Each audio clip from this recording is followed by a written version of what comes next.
Imagine a stadium, 80,000 people screaming. A last-minute goal hits the net and the entire crowd explodes. But one person just sits there quietly, not bored, not pretending, just completely empty. If that has ever been you, psychology has a very specific explanation for why. Most people assume this means you don't like sports or you just haven't found the right team yet. But that's not true. Because this has nothing to do with sports. It has everything to do with how your brain assigns meaning to experiences. In psychology, there is something called the reward system. It controls what your brain finds exciting. For most people, sports trigger it powerfully. The tension, the unpredictability, the crowd energy, it all creates a rush. But for some people, that same situation produces nothing. Not because they are broken, but because their brain has already found excitement somewhere else, in deep thinking, creative work, or complex ideas. So while one group feels adrenaline, the other feels silence.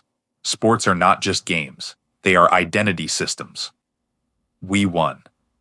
Our team. Us versus them. People emotionally merge with something bigger than themselves. But not everyone builds identity this way.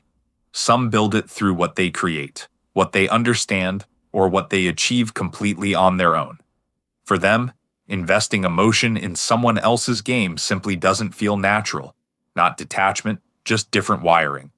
There is also something most people never think about. Strong interests are rarely formed in adulthood. They are built early in childhood, through repetition, family, and shared moments. If you grow up in a home where sports are celebrated and discussed, your brain learns that this matters. But if that window passes without it, no emotional foundation is ever built. Sports feel like a language you were never taught to speak. Sports are also unpredictable. A team can dominate for 89 minutes and lose in the last second. For some people, that unpredictability is exciting, but for others, it feels mentally exhausting. So the brain adapts. It stops investing emotional energy in things it cannot control. Psychologists call this emotional self-regulation. Not detachment, not weakness, just a different way of managing emotional load. So if sports never really moved you, it doesn't mean something is missing. It means your emotional attention is selective. You likely feel intensity, just not in the same places. Maybe in ideas, maybe in conversations, maybe in building something completely from scratch. Sports are one of humanity's greatest shared emotions, but they were never the only way to feel alive. Different brains, different triggers, different meanings, and none of them are wrong. And honestly, understanding why your brain reacts differently is far more interesting than forcing yourself to feel something it never naturally will.